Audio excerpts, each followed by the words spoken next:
Okay. Hola a todos, de nueva cuenta, estamos aquí juntos. Es una bendición porque tenemos un invitado especial y está con nosotros nuestro gran amigo Jack. Hola. Estamos muy emocionados el día de hoy porque tenemos un gran invitado, ¿verdad, amigo? Sí, sí. Dominic, Doctor Dominic.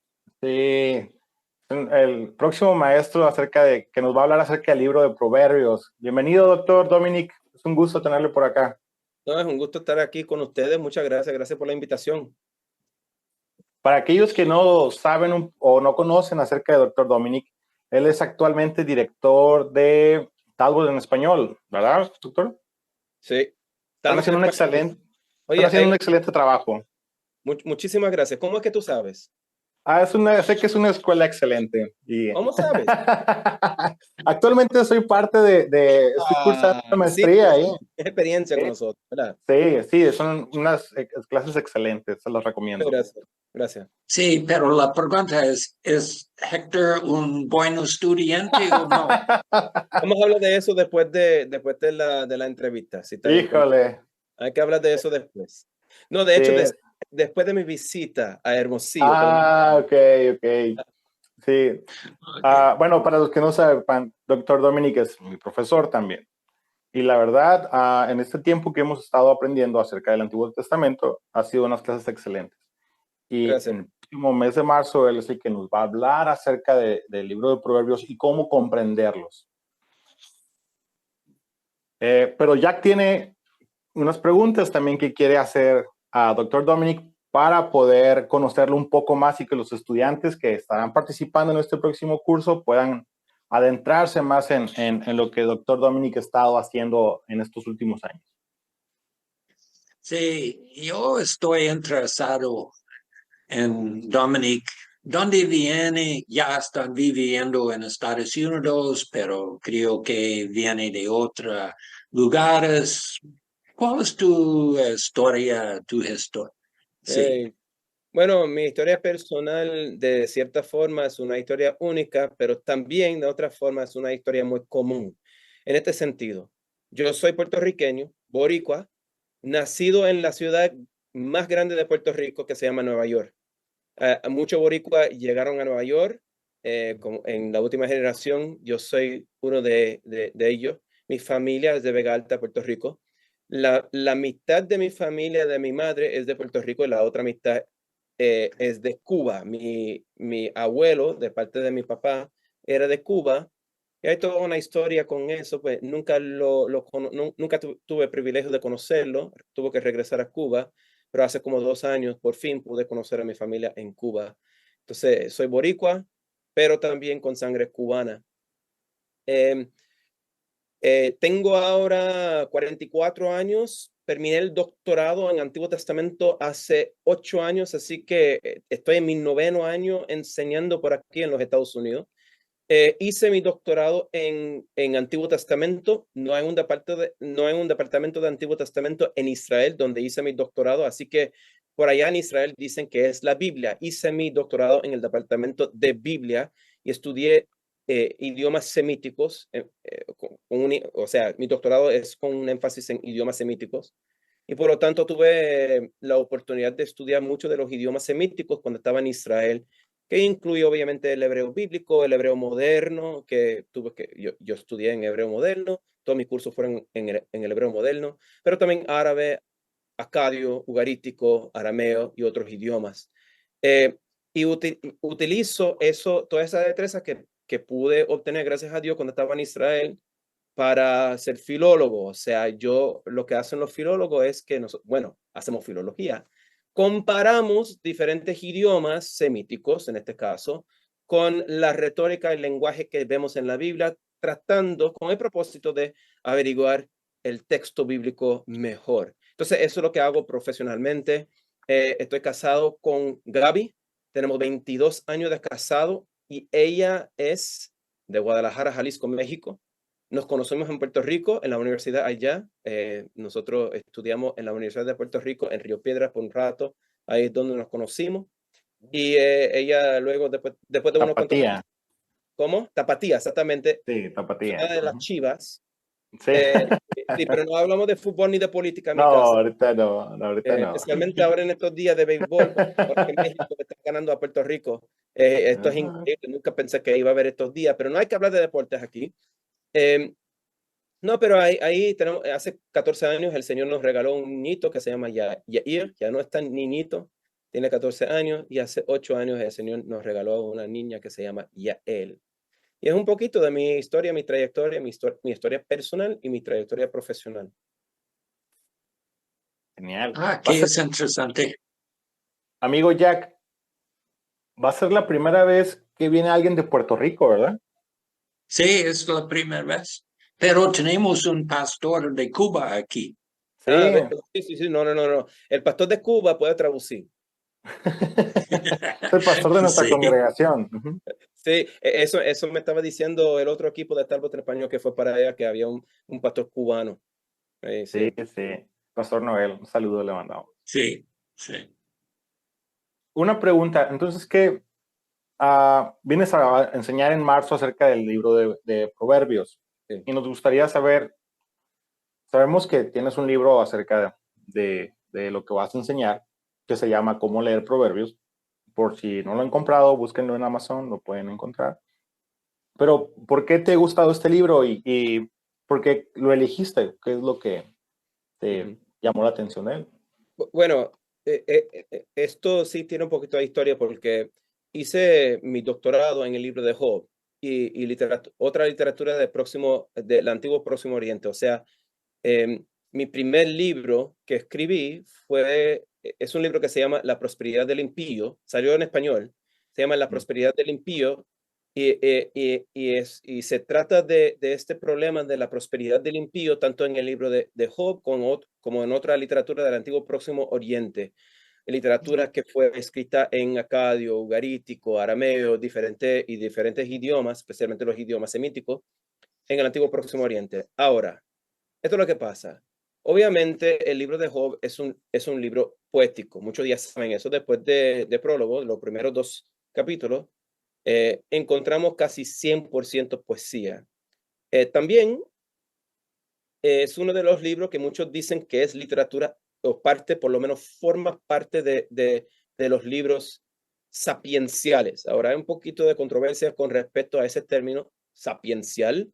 Sin embargo, muchos entienden esa categoría de libros sapienciales o literatura sapiencial. Eh, entonces, empezando mi carrera de académico, estudiando y escribiendo del libro de Job, yo creo que estaba ya en la trayectoria fue parte de mi disposición académica, podemos decir, eventualmente escribir algo de Proverbios, que es un libro muy parecido en términos de la poesía, de los dichos, de los adagios proverbiales de los libros, porque suenan casi iguales los dos libros en cierta parte.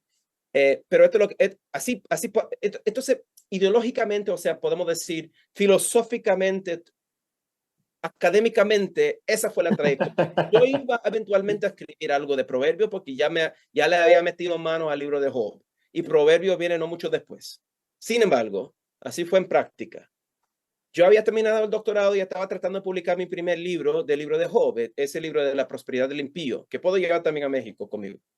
Entonces, ahí estaba tratando de revisar ese libro para poderlo publicar y se pone en contacto conmigo una editora de una editorial que se llama Abingdon, aquí en los Estados Unidos, y me preguntó si estaba interesado en escribir un libro con ellos. Entonces, obviamente, como erudito joven, yo estaba interesado. Puedes Entonces, rechazarlo. no quería, y además es una Ajá. editorial de nombre, ¿sabe? Entonces estaba interesado en seguir la conversación por lo menos. Entonces nos reunimos en una de las conferencias profesionales en Atlanta, no, en Denver. Nos reunimos en Denver y platicamos y todo eso. Y ella me enseña el tipo de libro que quería que escribiera. Y fue un libro práctico sin notas. Inmediatamente yo como erudito un poco pretencioso, pero así somos, nos tiene que perdonar, le pedimos disculpas. Pero como erudito que había recibido entrenamiento en idioma semítico, filología, todo eso, ¿cómo es que yo iba a escribir un libro tan práctico? Entonces yo no estaba tan inclinado, podemos decir, a escribir ese tipo de libro. Pero en ese tiempo estaba viviendo en Louisville, Kentucky. Llegué a mi casa y pensé, wow, qué buena oportunidad podría ser tratar de bendecir al pueblo de Dios y también en lo personal, leer un libro de la Biblia, pues simplemente sentarme a leer la Biblia como era antes de meterme en este lío de lo que es ser académico, ¿ves? En lugar de ver todas las notas en la parte de pie de la página, simplemente Ajá. sentarme a leer la Biblia y reflejar. Entonces había más discusiones con respecto a de qué se iba a tratar el libro y todo eso, y eventualmente la editora me dijo, ¿qué tal si escribes algo acerca del libro de Proverbios? Y lo llamamos Proverbios, Caminos hacia la Sabiduría. De repente inventó eso.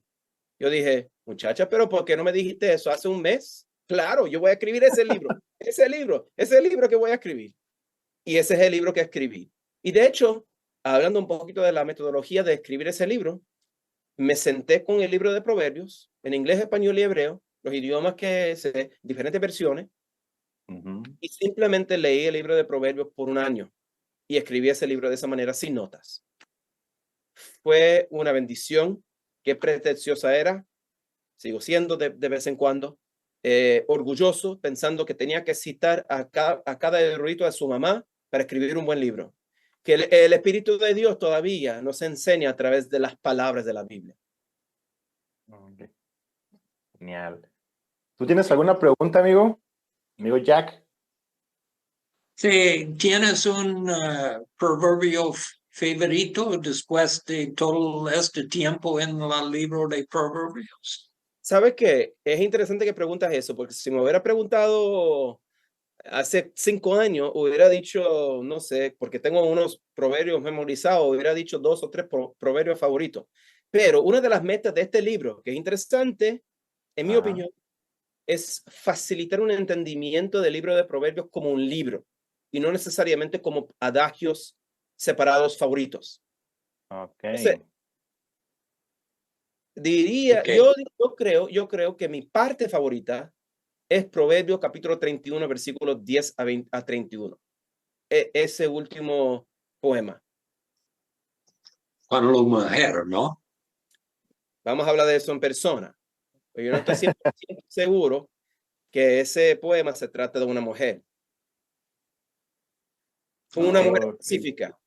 La imagen es obvia, es de una mujer. Pero ¿qué significa? Es otra cosa. Sí, sí. Sí. Ok.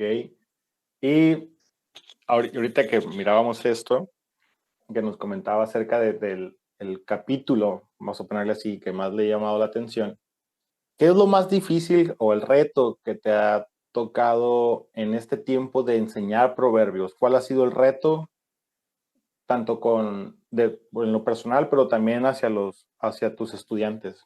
¿Cuál ha Sí. sido lo más complicado? El reto más difícil, en mi opinión, para hacer una buena lectura del libro de Proverbios, es discernir el significado de las metáforas. Porque cuando hablamos en metáfora, estamos utilizando conocimiento que nosotros tenemos. Mucho de ese conocimiento es conocimiento intuitivo, conocimiento que tú y yo sabemos hoy en día, ¿verdad? Es un conocimiento y estamos representando algo abstracto en términos de ese conocimiento. Pero a veces, cuando leemos la poesía bíblica, nos hace falta ese conocimiento intuitivo y tenemos que investigar ese conocimiento que ya no es intuición. Tenemos que investigar lo que significaban algunas de las imágenes y la retórica y eso. Entonces, por eso creo que, por ejemplo, Proverbios capítulo 31, versículos 10 a 31, en mi opinión, a veces leemos ese pasaje mal. ¿Por qué? Porque leemos la retórica en español y, y decimos, bueno, se trata de una mujer y empezamos a leer ese tipo de secciones como si fueran narrativa. Pero no es narrativa. De hecho, estamos leyendo un montón de imágenes y otras figuras retóricas, otras tácticas retóricas para poder representar algo un poco más grande y una aplicación más amplia. Entonces, en mi opinión, lo más difícil ha sido discernir las metáforas, discernir cómo se escribía en los tiempos de antes, del antiguo Israel, cómo se escribía la poesía bíblica. Normalmente, bueno, no lo hice yo, ¿no? Pero ese poema se usa hasta para compartirlo, ¿no? Para la novia, la esposa y todo este. me tocó conocer amigos que lo mandaban por cartitas, ¿no? Hablaremos más de eso en persona. No quiero decir demasiado ahora porque es posible entonces que no me inviten. No, sí. Tienes que venir porque tienes que explicar lo que es esta metáfora. ¿Ves? Por eso mismo no quiero decir más nada ahora. Ok, perfecto. Ok, vamos a esperar. Sí, cuando piensas en el libro, normalmente los libros en el Antiguo Testamento y Nuevo Testamento tienen un contexto en su cultura, especialmente en el Nuevo Testamento. Pueden decir, es el primer siglo cuando es escrito y posible Pablo o Lucas o Juan o alguien. Pero en el libro de Proverbios tenemos algo como así, un tiempo cuando están a poner en su forma o quién han escrito o algo así. Esta pregunta es súper interesante porque creo que es obvio que como acaba de decir, cada libro tiene su contexto histórico. Y debemos de tratar, si es posible, debemos de tratar de entender las palabras, la retórica, las metáforas, el paralelismo, todo eso, esas tácticas retóricas, debemos de tratar de entender todo eso em, en su contexto histórico y literario, podemos decir. El problema y lo difícil del libro de Proverbios es que el mismo libro nos presenta varios contextos históricos y muchos contextos sociales, podemos decir también. Por ejemplo, el libro de Proverbios empieza hablando o diciendo que estos son los proverbios de Salomón. Eso es lo que dice capítulo 1, versículo 1. Y luego el capítulo 10, versículo 1 dice otra vez, estos son los proverbios de Salomón. Sin embargo, Proverbios capítulo 25, versículo 1 dice, estos son los proverbios de Salomón que compuso, que creo que ¿Se dice que computaron? compusieron, sí, los hombres de Ezequías. Y luego nos ponemos a pensar un segundo, cuando estamos hablando de Salomón, la Biblia, especialmente el libro de Primera de Reyes, nos da suficiente contexto histórico y cultural para poder por lo menos construir como un trasfondo del libro, ¿verdad? Pero un segundo, ahora acabamos de cambiar el trasfondo histórico, porque Ezequías fue rey cientos de años después de Salomón. Y luego, ese mismo libro, en el libro de 30, en el capítulo 30, nos presenta otro autor, quizás con otro contexto histórico, Agur.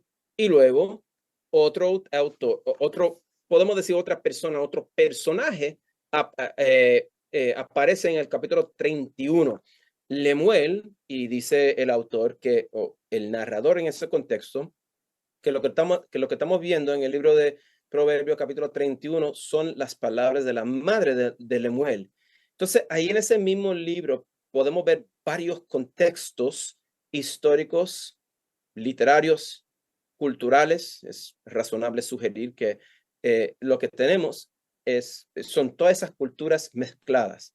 Sin embargo, eso nos deja entendiendo por lo menos una cosa del contexto literario, que es el contexto, la composición es una composición compuesta que tal vez, razonable sugerir, que fue compuesta después de la invasión de Babilonia en el sexto siglo antes de Jesucristo. Creo que ese contexto histórico nos da una razón y el exilio de los hijos de Israel, los judíos en ese tiempo, del sur de Israel, Judá, nos da quizá un contexto histórico y social para entonces compilar libros de sabiduría como proverbio. Tengo una pregunta al respecto. Timoteo nos dice que la palabra es inspirada por Dios, ¿no? Entonces, normalmente cuando yo leo o leí este pasaje, yo esperaba que el que está escribiendo inspirado por Dios. Pero ahora que mencionas eso, ¿también incluye la composición? Excelente pregunta, obviamente, porque creo que a veces imponemos lo que nosotros queremos decir de la inspiración en las palabras de Timoteo. Hay que dejar que las palabras de Timoteo hablen por su propia cuenta. Timoteo no dijo que nuestras teorías modernas de autoría de libros es lo que es inspirada por Dios. No, no dice eso. Está hablando de las palabras, que indica lo siguiente: a veces tenemos que someternos a las palabras sin saber quién fue el autor de esas palabras. Y de hecho, no podemos decir dogmáticamente quién fue el autor de muchas partes de la Biblia. Por ejemplo, no sabemos quién escribió Josué, no sabemos quién escribió los libros de Crónica, por ejemplo, quién escribió el libro, podemos decir, de Job. No sabemos quién escribió muchas partes del Antiguo Testamento. Tenemos teorías, pero esas teorías no son teorías inspiradas por Dios tampoco. Entonces, tenemos que reconocer que a veces, para ser obedientes a la palabra de Dios, tenemos que someternos a lo que dicen las palabras y no necesariamente a la autoridad, que en muchos casos ponemos que tiene que ser el autor que no conocemos. A veces nos hace bien, en el sentido, nos hace sentir bien crear teorías y creer en nuestras teorías que creamos, porque las teorías nos dan un tipo de seguridad que no teníamos. Esas teorías no necesariamente son malas, pero si vamos a ser dogmáticos, tenemos que ser dogmáticos en lo que dice explícitamente la Biblia y no en cualquier otra cosa. Ahora, eso es la primera fase, podemos decir, de la respuesta, porque la segunda fase es más larga y esto en persona un poquito si quieren, pero esto es lo que pasa. Nosotros ya sabemos que hay otras partes de la Biblia que creemos que son libros inspirados por Dios, que son compilaciones. Por ejemplo, el ejemplo más fácil es el libro de los Salmos. Sabemos que hay 150 salmos. Muchos dicen, mira, que estos 150 salmos representan de alguna manera la Torá. Sabemos que los salmos vienen de diferentes épocas de los hijos y no sabemos ni siquiera quién escribió todos los salmos, ¿verdad? Lo mismo problema que encontramos en el libro de Proverbios, encontramos esos problemas en los salmos.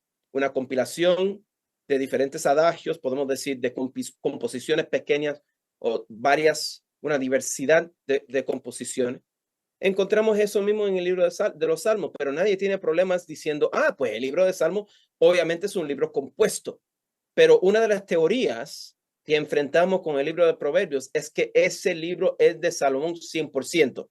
Entonces, si la Biblia nos indica que no es el caso, todavía tenemos dificultades en creer lo que dice la Biblia, porque va en contra de nuestras suposiciones.